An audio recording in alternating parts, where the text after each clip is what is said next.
Hi, hello. Welcome you all to Master Key Academy. I am Kavya. നമ്മൾ ഇന്ന് ചർച്ച ചെയ്യാൻ പോകുന്നത് അഗ്രികൾച്ചർ സെക്ടർ ഇൻ കേരളയെ കുറിച്ചാണ്. കേരളയുടെ കണ്ടീഷൻ എടുത്തു നോക്കിയാൽ നമുക്കറിയാം അഗ്രികൾച്ചറൽ മേഖല എന്ന് പറയുന്നത് വളരെ പ്രോമിസിംഗ് ആയിട്ടുള്ള ഒരു ഇക്കോണമിയാണ്.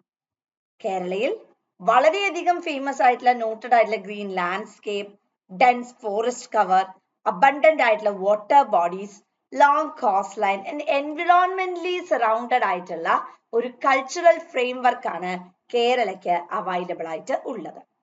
1960-61 കാലഘട്ടത്തിൽ പ്രൈമറി സെക്ടർ, അതായത് നമ്മുടെ മെയിൻ ആയിട്ടുള്ള കാർഷിക മേഖല വരുന്ന പ്രൈമറി സെക്ടർ GSDP-യിലേക്കുള്ള കോൺട്രിബ്യൂഷൻ എന്ന് പറയുന്നത് 56%.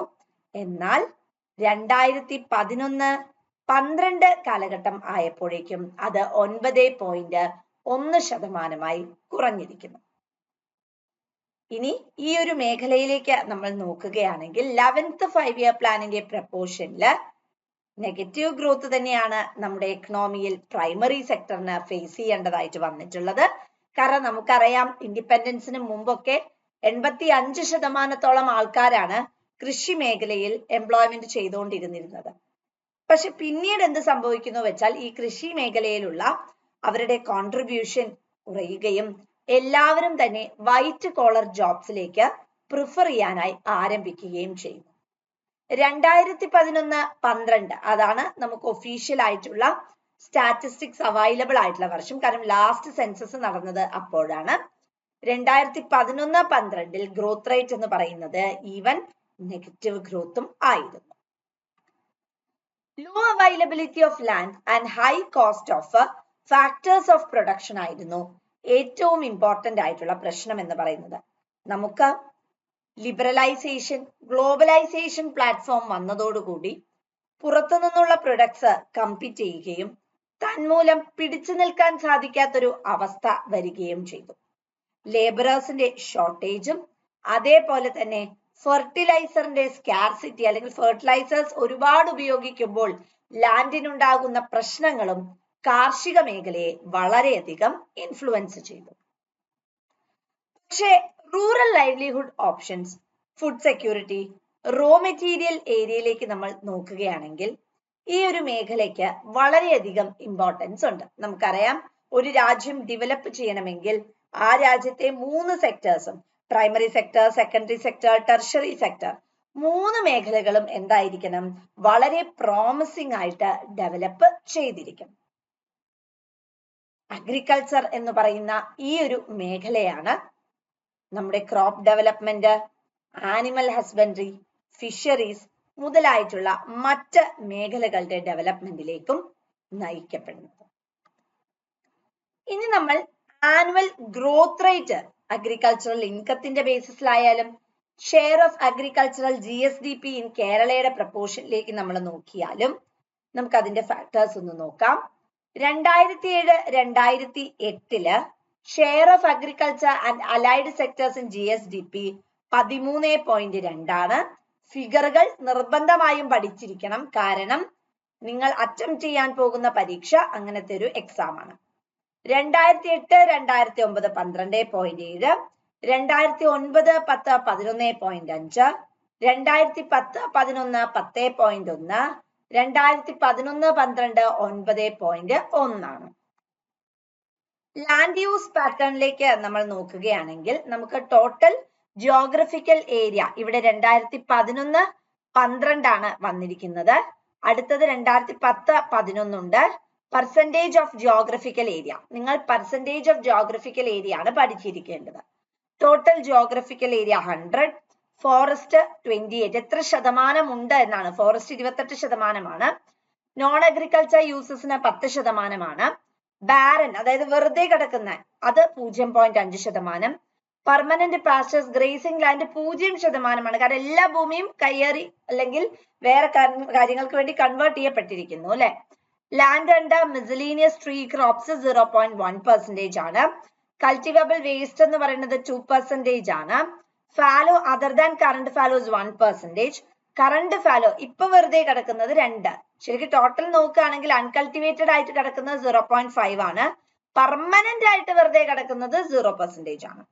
നെറ്റ് ഏരിയ സോൺ 53% ആണ്. ഏരിയ സോൺ മോർ ദാൻ 1 എന്ന് പറയുന്നത് അല്ലെ വൺസ് എന്ന് പറയുന്നത് 15% ആണ്. ടോട്ടൽ ക്രോപ്ഡ് ഏരിയ കൃഷി ചെയ്യുന്നത് 68%. ക്രോപ്പിംഗ് ഇന്റൻസിറ്റി 0 ആണ്. ഇനി area production and productivity of principal ഗ്രൂപ്പ്സിനെ കുറിച്ച് നമ്മൾ നോക്കുകയാണെങ്കിൽ വളരെ ഇമ്പോർട്ടന്റ് ആണ്. ഇതിൽ നിങ്ങൾ പഠിക്കേണ്ടത് പ്രൊഡക്ടിവിറ്റി ആണ്. റൈസിൻ്റെത് 2733, ഇത് സ്റ്റേറ്റ്മെന്റ് ആയി തന്നെ ചോദിക്കും. പൾസസിൻ്റെത് 853, പെപ്പറിൻ്റെത് 445, ginger 5375, turmeric 2675, cardamom 246, അർക്കനട്ട് 1163, banana 8703, other plantation 6783, cashewnut 680, tapioca 34470, coconut 7237, coffee 808, tea 1564, rubber 1462. Statistics ആണ്, ബേസിക്കലി സ്റ്റാറ്റിസ്റ്റിക്കൽ ഫിഗറുകളാണ് ആക്ച്വലി നിങ്ങൾക്ക് ഇവിടെ പഠിക്കേണ്ടത്.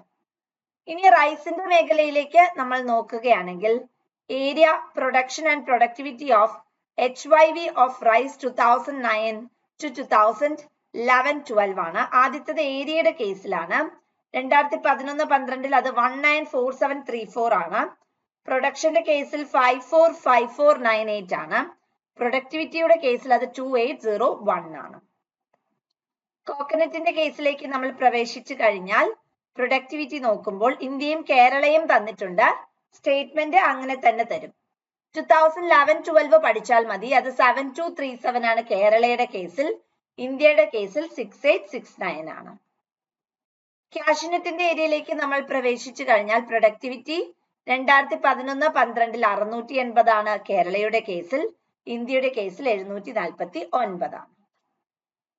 പ്ലാന്റേഷൻ ക്രോപ്സിലേക്ക് കടക്കാം. പ്ലാന്റേഷൻ ക്രോപ്സ് എന്ന് പറഞ്ഞിട്ടുണ്ടെങ്കിൽ ഒരു എക്സ്പോർട്ട് ഓറിയന്റഡ് അല്ലെങ്കിൽ ഇമ്പോർട്ട് സബ്സ്റ്റിറ്റ്യൂഷൻ എന്നുള്ള മേഖലയിൽ നമ്മൾ കൾട്ടിവേറ്റ് ചെയ്യുന്ന ക്രോപ്സിനെയാണ് പ്ലാന്റേഷൻ ക്രോപ്സ് എന്നുള്ളത് കൊണ്ട് ഉദ്ദേശിക്കുന്നത്. അതായത് എക്സ്പെഷ്യലി കൊമേഴ്ഷ്യൽ മൈൻഡ് വെച്ചുകൊണ്ട് അല്ലെങ്കിൽ കൊമേഴ്ഷ്യൽ പെർസ്പെക്റ്റീവ്സിന് മുൻധാരം വെച്ചുകൊണ്ട് നമ്മൾ പ്രൊഡ്യൂസ് ചെയ്യുന്ന കമോഡിറ്റീസിനെയാണ് പ്ലാന്റേഷൻ ക്രോപ്സ് എന്ന് പറയുന്നത്.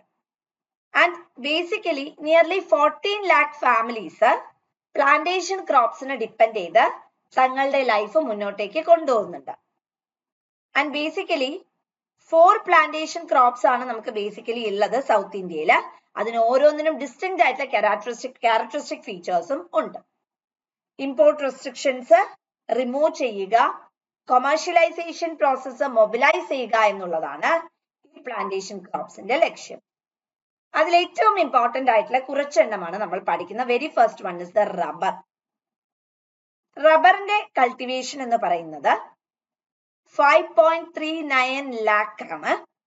അവിടെ ഹയർ ബാൻ 5335 HA ആണ്. പ്രീവിയസ് ഇയറുമായി കമ്പയർ ചെയ്യുമ്പോൾ ഇത്രത്തോളം പ്രൊഡക്ഷൻ കൂടുതലാണ്.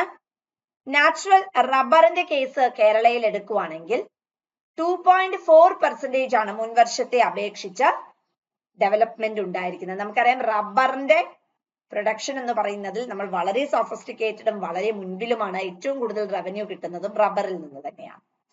2011-12 പീരീഡിൽ പ്രൊഡക്ടിവിറ്റി റബ്ബറിന്റെ മേഖലയിൽ 1462 kg/ha യിൽ നിന്നും 1442 kg/ha ആയിരുന്നു. അത് 1462 ആയിട്ട് മാറിയിട്ടുണ്ട്. 1442 ആയിരുന്നു, അത് 1462 ആയിട്ട് ഡെവലപ്ഡ് ആയിട്ടുണ്ട്.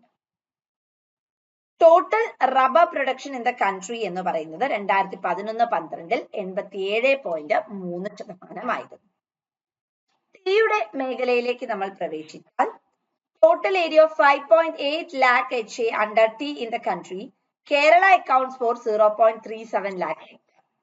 ഇവിടെ നമ്മളുടെ ടോട്ടൽ ആയിട്ട് നമ്മൾ നോക്കുകയാണെങ്കിൽ കേരളയിൽ 0.37 lakh HA ആണ് ടോട്ടൽ ടീ പ്രൊഡക്ഷൻ എന്ന് പറയുന്നത്. സൗത്ത് ഇന്ത്യയിൽ അത് 1.2 lakh HA ആണ്. And total production of tea in India അതില് കേരളയുടെ ഷെയർ എന്ന് പറയുന്നത് 6.9% ആണ് 2011-12. ഇവിടെ കൺട്രിയുടെ ബേസിസിലാണ് പറയുന്നത്. ഇവിടെ നമ്മൾ പറയുന്നത് എന്താണ്? 2011-12 ഷെയറിന്റെ പ്രപ്പോർഷന്റെ ബേസിസിൽ, I mean in the percentage form. Tea production in കേരളയില് സ്ലൈറ്റ് ഇൻക്രീസ് തന്നെയാണ് വന്നിട്ടുള്ളത്. അതായത് 2010-11 അത് 0.57 ആയിരുന്നു. അത് 2011-12 ആയപ്പോൾ 0.58 വർദ്ധിച്ചു. 2011-12 വേൾഡ് ടീ പ്രൊഡക്ഷൻ എന്ന് പറയുന്നത് 4217.1 mkg ആയിരുന്നു. പ്രീവിയസ് ഇയറിൽ അത് 4162.5 mkg ആയിരുന്നു. ഇത് ബേസിക്കലി 2 മേജർ പ്രൊഡ്യൂസിംഗ് കൺട്രീസിന്റെ റൂള് കാരണമായിരുന്നു. ഒന്ന് ചൈന 74.9 കോൺട്രിബ്യൂട്ട് ചെയ്തു. and the next one was India 21.9. Tea production ഇന്ത്യയിൽ 2011-12 988.3 mkg ആയിരുന്നു. മുൻപത് 966.4 mkg ആയിരുന്നു. അപ്പം ഇന്ത്യയിൽ ശരിക്കും നമ്മൾ പറഞ്ഞാൽ ഒരു സെക്കൻഡ് പൊസിഷൻ ആണ്. ചൈന കഴിഞ്ഞാൽ സെക്കൻഡ് ആയിട്ടുള്ള പൊസിഷൻ തന്നെയാണ് നമ്മൾ ഒറിജിനേറ്റ് ചെയ്യുന്നത്. നമ്മൾ ഇന്ന് പഠിച്ചിട്ടുള്ളത് അഗ്രികൾച്ചറൽ കോൺട്രിബ്യൂഷനെ കുറിച്ചാണ്.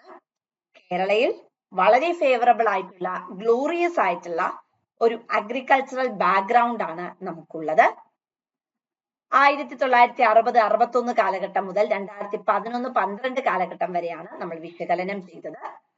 ഇവിടെ ആനുവൽ ഗ്രോത്ത് റേറ്റ് നമ്മൾ പഠിച്ചു, land use pattern, area production and productivity principal growth, crop, rice, coconut, cashew, plantation ക്രോപ്പായ റബ്ബർ, ടീ മുതലായ കാര്യങ്ങളാണ് ഏറ്റവും ഇമ്പോർട്ടന്റ് ആയിട്ട് വരുന്നത്. മറ്റുള്ള ക്രോപ്സിനെ കുറിച്ച് പഠിക്കേണ്ടതില്ല. എല്ലാവർക്കും വ്യക്തമാണ് എന്ന് തന്നെ പ്രതീക്ഷിക്കുന്നു. ഇതിൽ സ്റ്റേറ്റ്മെന്റ് ഫിഗറുകൾ ഇന്ന് പീരീഡിൽ ഇത്രയായിരുന്നു, ഇന്ന പീരീഡിൽ ഇത്രയായിരുന്നു എന്ന് പറഞ്ഞാണ് ചോദ്യങ്ങൾ ചോദിക്കുക. എല്ലാവർക്കും വ്യക്തമാണെന്ന് തന്നെ പ്രതീക്ഷിക്കുന്നു. നന്ദി.